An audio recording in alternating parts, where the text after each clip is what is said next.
Assalamu alaikum.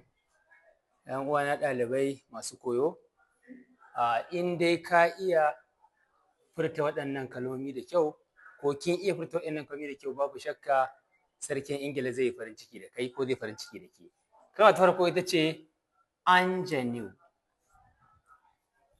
Kalma ta farko ita ce mene? Ingenue.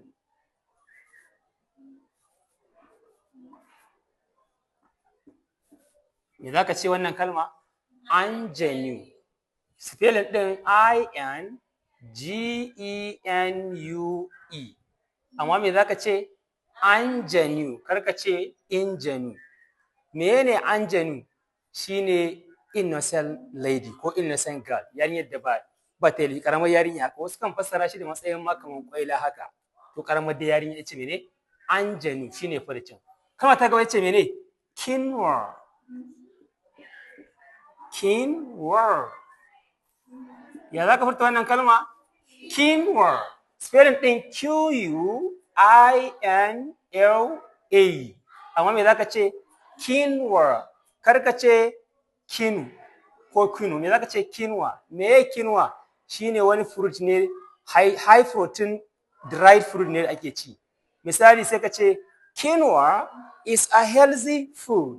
Misali kenan. Wannan kuma kana iya cewa a jumla she is an ingenue. She is an ingenue. Ita karamar yarinya ce da san koyo misali. Wannan kuma quinoa is a healthy food. Sai kuma ta ce ne entourage. Me za ka ce wannan kalma? Entourage. Entourage. Wannan shine furcinta. E-N-T-O-U-R-A-G-E. Amma haka ce entourage. Me za ka ce? Entourage. Entourage. Me entourage?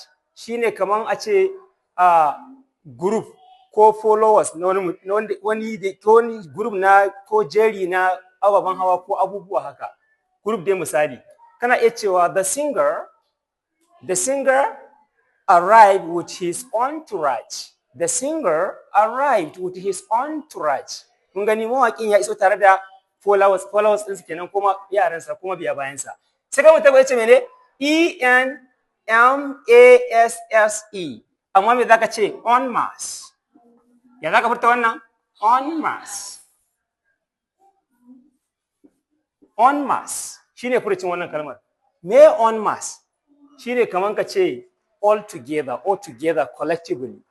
Misali, the students left the hall en masse. The student left the hall en masse. Ma'ana ɗaliban duka sun bar ajin, kaga all together kenan. Wa'innan shine furcin wa'innan kalmomi. Duk abin da ka furta ba wannan ba su ka furta ba. Na gode, mu haɗa darasi na gaba.